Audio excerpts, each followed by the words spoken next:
ఉద్యోగాలు నేను figures element మళ్ళీ ప్రతిపక్షాలను మా మీద ట్రోల్ చేసుకొచ్చి I don't bother about them. ఉద్యోగాలు లెక్కలు తీసుకోండి. ఎక్స్పోర్ట్స్ పూర్వం 92,000 కోట్లు ప్లస్ ఉండేదండి 2014 జనవరి నాటి 19. ఇవాళ 169,000 కోట్లకి వెళ్ళింది లాస్ట్ ఇయర్. చిన్న విషయం కాదు ఇది. కానీ వైఎస్ఆర్ కాంగ్రెస్ పార్టీలో చెప్పుకోవడం కంటే కూడా అవతలను తిడటానికి ప్రార్థనించే బ్యాచ్ ఎక్కువైపోయింది. పోలవరం పార్టీలో డయాఫ్రమ్ వాళ్ళు ఎలా పోయింది ఇవన్నీ చెప్పుకోవడం కంటే అవతలను తిడతాం.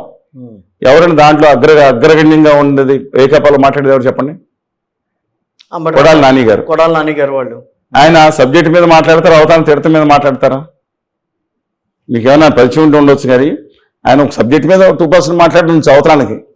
ఇక సంబరాల రాంబాబు గారు, నేను అనలేదు, ఆయన కూడా చెప్పారు కదా, ఎస్ సంబరాల రాంబాబు నేను పాటలు కూడా పాడారు.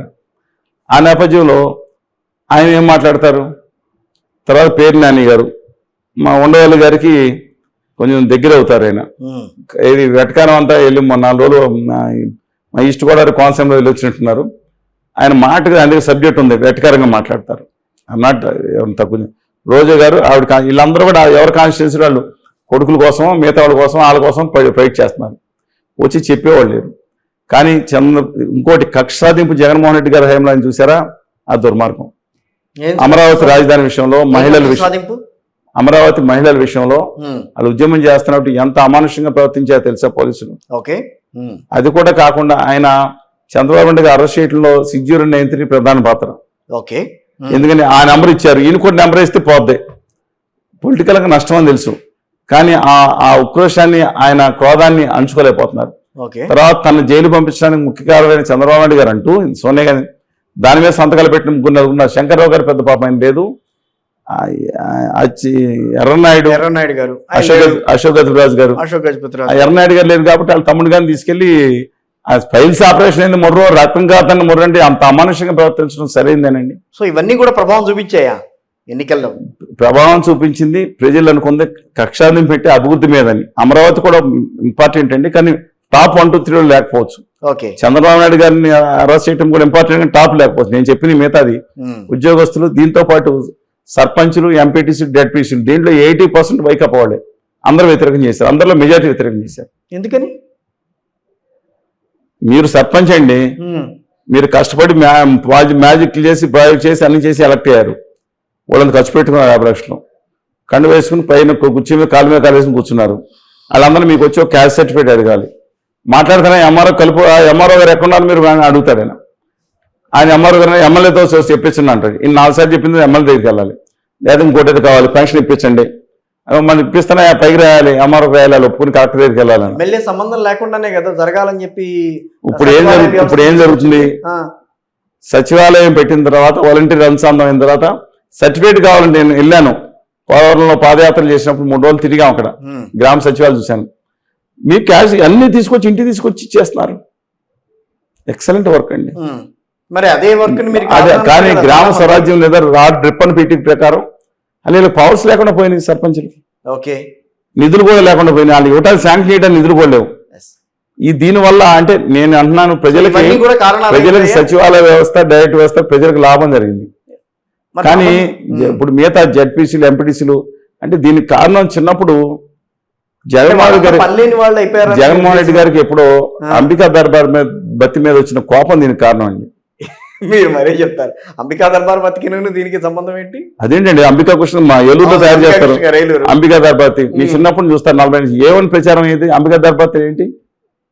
భగవంతునికి భక్తుడికి అనుసంధానం అనేది అంబికా దర్బార్ బత్తి అనేవారు. ఈయనకి అదంటే పడదు. మధ్యలో అనుసంధానం కింద ఎమ్మెల్యేలు, ఎంపీటీసీలు వీళ్ళందరూ ఎందుకు? రామారావు గారు ఉండేది అభిప్రాయం. నేను డైరెక్ట్ గా ప్రజలు మధ్య వాలంటీర్ కింద ఉంటారు అంతే. డైరెక్ట్కి వెళ్ళేందుకు ఉంటే ఉంటారు కదా నామినల్గా. అది అనేటప్పటికి ఎమ్మెల్యేలు కూడా ఎంతమంది వెళ్ళి కలిసి వచ్చారండి? ఎక్కడో ధర్మదర్శనం తప్ప గడపకు ప్రోగ్రామ్ వాళ్ళ చేత చేయించారు. ఆయన ఎన్నిసార్లు కలిసారో ఎమ్మెల్యేని పిలిపించండి, ఇంటర్వ్యూ చేయించండి.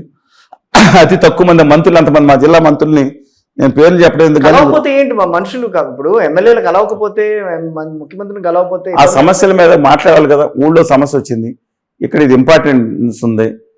కైండ్లీ అండర్స్టాండ్ అండి, ఒక ముఖ్యమంత్రి అంటే ఫస్ట్ అమాంగ్ మినిస్టర్స్. కానీ ఏం చేశారు? అంటే ఎమ్మెల్యేలకు కూడా నేను మనం డీపీ వెళ్ళిపోతున్నాం. ఎమ్మెల్యేలు కూడా రాజ్యాంగపరంగా ఇచ్చింది సామంతరాజులకి ఉండటానికి వీళ్ళు. ఎమ్మెల్యేల హక్కులు ఏంటి చెప్పండి నాకు. రాజ్యాంగ హక్కులేంటి ఎమ్మెల్యేలకి? ఎంఆర్ఓ వాళ్ళు చెప్తే ఉండాలి, ఎంఈఓ వాళ్ళు చెప్తే ఉండాలి, ఈ పోలీస్ ఇన్స్పెక్టర్ చెప్తే ఉండాలి. Absolutely no. ఎమ్మెల్యేలకి పవర్స్ ఇవాళ ఇచ్చిన అథారిటీ అండ్ పవర్స్ ఏమీ లేవు. ఎమ్మెల్యేలకు ఉన్న ఏంటంటే ప్రజల సమస్యలను ప్రభుత్వానికి నివేదించడం, అసెంబ్లీలోకి వెళ్ళటం, చట్టాలు చేయించడం, చట్టాలు సవరించడం, ప్రభుత్వం ద్వారా పని చేయించుకుంటాం. ఇది వాళ్ళకి ఇచ్చింది. ప్రతి ఎమ్మెల్యే సామంతరాజు, ఇసుక మీద సామంతరాజు, 100 కోట్ల సామంతరాజులు. ఈయనేమో రాజుగారి ముఖ్యమంత్రి, చక్రవర్తి ఢిల్లీ పాలిషాది. ఏందండి ఇది? ప్రజాస్వామ్యాన్ని again we should send back this MLAs to their original duties. అందుకని ఈ నంబర్ సరే వీళ్ళందరూ యాంటీ అయ్యారండి. మధ్యలో మన టాపిక్ చాలా దూరం వెళ్ళిపోతున్నాం. సార్ ఒక మాట అన్నా నేను, శ్రీనివాస్ గారు ఈ రోజున వైఎస్ఆర్ కాంగ్రెస్ పార్టీ ప్రభుత్వంలో ఇన్ని జరిగినాయని చెప్తున్నారు తప్పించి ఇది వరకు కాంగ్రెస్ పార్టీని అంత విమర్శించిన సందర్భాలు చూడలే నేను చాలా ఇంటర్వ్యూల్లో. వైఎస్ఆర్ కాంగ్రెస్ పార్టీని మీరు వైఎస్ఆర్ కాంగ్రెస్ పార్టీ మీద మీరు ఇంట్లో జగన్మోహన్ రెడ్డి గారి మీద, జగన్మోహన్ రెడ్డి గారి కానీ ప్రభుత్వం మీద రాష్ట్రం మొత్తం మీద ఇది బహుశా మీరు వింటాం. ఎందుకంటే మీ మీడియా చేసింది ఏంటంటే మీరు చేసిన